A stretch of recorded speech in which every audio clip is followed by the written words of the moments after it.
Bonjour. Bonjour monsieur, c'est la police. C'est la police, on s'est déjà vu, hein. Ça va avec vous? Mais pas dormir ici, hein, mon grand. Allez, lève-toi. Hein? Bonne journée. Hein?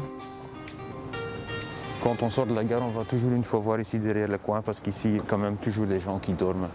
Et pas que ça pose vraiment problème, mais on est quand même juste en face d'un hôtel. Donc c'est un peu notre rôle aussi de trouver toujours l'équilibre dans la ville. Les gens qui travaillent à Bruxelles, les gens qui vivent à Bruxelles, mais aussi les gens qui vivent dans la rue à Bruxelles. Vu que nous, on connaît les gens qui vivent dans la rue, on a un bon contact avec eux.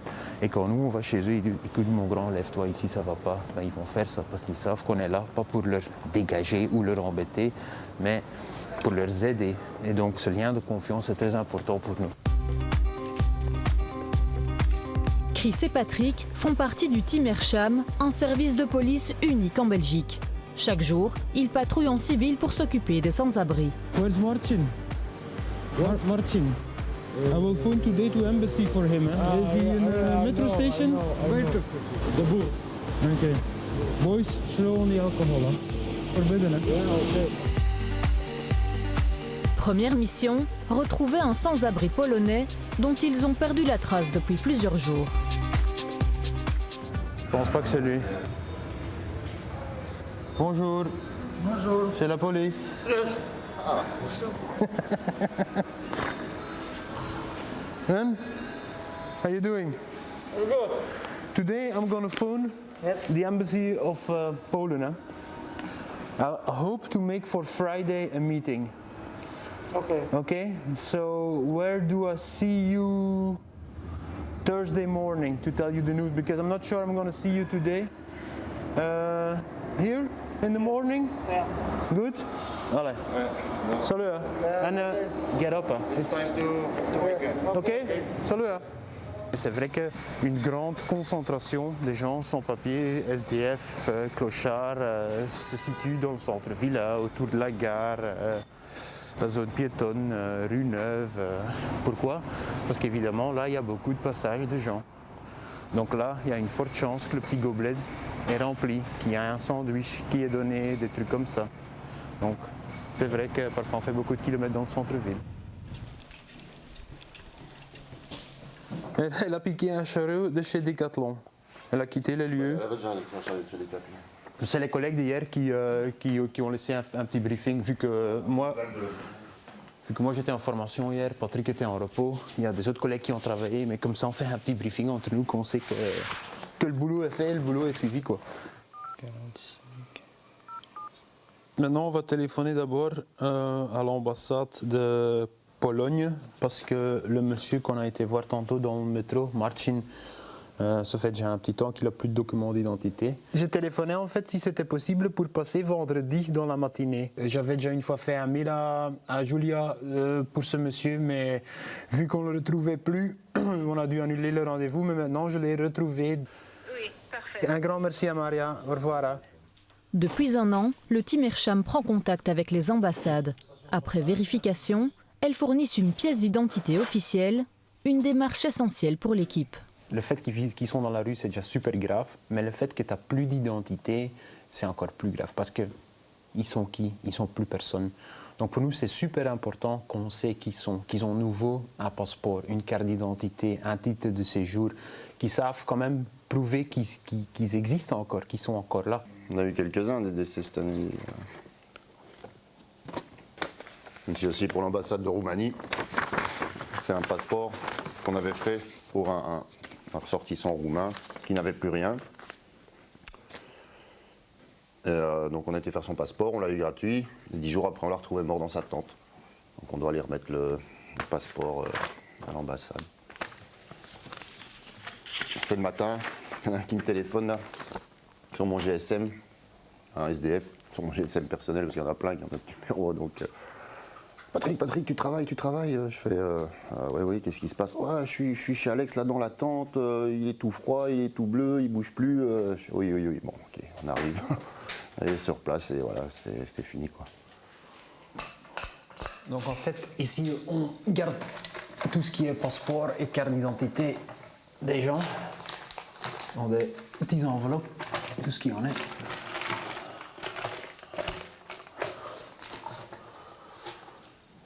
C'est pour éviter qu'ils ne les perdent trop souvent. L'accord qu'on a avec les ambassades, c'est qu'ils veulent bien faire les passeports gratuits, mais une condition, que les originaux restent chez nous et qu'on fait une copie conforme pour les gens dans la rue.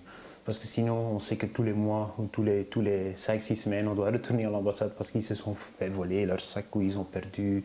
Donc les originaux sont chez nous, ils sont toujours accessibles, tout le monde du team a la clé. Donc si les gens ils ont vraiment besoin de leur passeport, bah, ils nous disent et on remet, quoi. Il n'y a pas de souci. Et maintenant, je vais me préparer pour patrouille.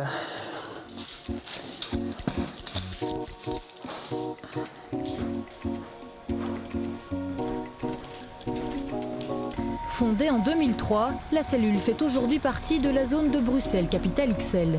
Dans ces communes, on compte près de 2200 sans-abri. Chris et ses collègues en aident près de 600. Cet après-midi, il retrouve Texas. Il vient de s'enfuir d'un hôpital où il était interné. What's happened?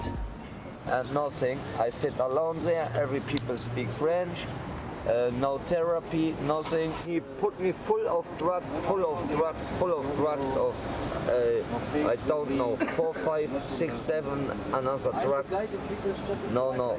How did you came back here from Brugman? Did Pascaline come and get you or? No, I run. It's all my stuff. What are the plans now? I die on the street. Oh, Texas. I die on the street. I have no more fun. I have make this. I start this project, and fuck you. Okay, I can fuck myself. No thanks. It'll be very hot today and drink a lot of water. Yeah, I know. Hein? Keep the faith. Hein? Everything is okay. Le médecin me téléphonait en disant voilà, il veut plus rester. Ça faisait 5 jours qu'il était là. Il pétait un plomb et le médecin disait aussi écoute, moi je ne sais pas le garder, s'il ne veut pas, il signe une décharge, ben, je dois le laisser quitter. Et tant qu'ils ne sont pas prêts, nous on peut faire ce qu'on veut, on peut proposer des plans, on peut le mettre en contact avec des gens, mais quand eux ils ne font pas le clic dans leur tête, ben c'est pour ça qu'on perd l'espoir. Hein. On recommence, hein, voilà. Il est là, on va à nouveau prendre contact avec lui et peut-être dans une semaine, dans 2 semaines on relance quelque chose. Personne n'est abandonné. Hein. Une grande partie de leur travail est avant tout social, mais ils sont aussi appelés lors de nuisances. Ici, un restaurateur s'est plaint d'odeurs de déjection près de sa terrasse. Elle proviendrait de ce campement sauvage installé dans la station Madou. Bonjour, c'est la police. Police. Monsieur. Parlez français, monsieur? Jeudi, donc dans 2 jours, on vient tout enlever ici hein, et nettoyer le couloir ici. T'as déjà pris contact avec le SAMU social? Non, pas de place? Jeudi matin, on passe encore d'office parce qu'on n'a pas envie que vous perdez tous vos affaires et matelas et couvertures. Hein. Mais jeudi après-midi, en fait, tout va être enlevé parce qu'ils vont nettoyer ici avec de l'eau et du savon et tout le couloir. Donc en fait, ça doit être vide, quoi. Ça marche? Allez, courage. Hein. Le grand problème qu'on a ici, c'est que c'est pas seulement le fait qu'ils sont là, mais aussi question hygiène. Hein. On ne sait plus travailler ici, on ne sait plus nettoyer ici, donc on va vraiment trouver une solution. Et il y a beaucoup de choses qui sont abandonnées aussi, qu'on ne fait plus rien avec. Ça ne sent pas très frais non plus. Hein. N'oublie pas jeudi, hein. Ça va? Allez, bonne journée. Hein.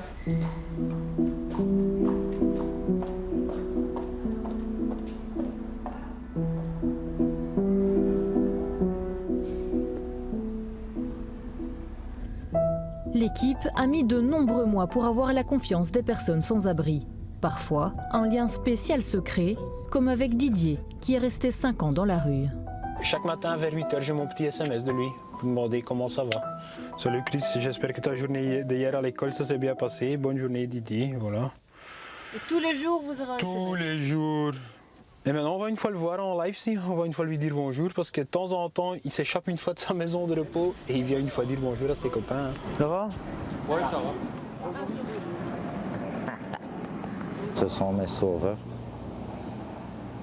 C'est vrai qu'à Chris, j'en ai voulu pour l'ambulance, mais après... Il était fâché sinon au début, hein, parce qu'on est quand même obligé de monter dans l'ambulance, il n'était pas content. Hein. Mais on devait le faire à Didier maintenant. Ah, tu te rends compte aussi, parce que ça allait À un plus, hein. moment, c'est exagéré. La bière, 5 bouteilles de vodka dans ma tente, tous les jours. Non, non. J'avais plus marché, plus rien. Une semaine plus tard, c'était fini. Et vous vous sentez comment aujourd'hui? Bien. Très bien même. Car quand ils m'ont vu, Quand t'as sorti de ta tente, Ouais. si tu faisais encore 35 kilos, c'était beaucoup, hein, mon gros. ah ben non. D'ailleurs, Ouais. lui, il a perdu 12 kilos, lui, il a pris 12 kilos. Ben ouais, c'est vrai en plus. C'est vrai en plus. Voilà. Hein, rien ne se crée, rien ne se perd. Hein. Bon, on va vous laisser les stars. Ça va. Ça va? On est Ah pas ouais. du cas. Lily? Salut. Merci beaucoup. Hein. Déjà.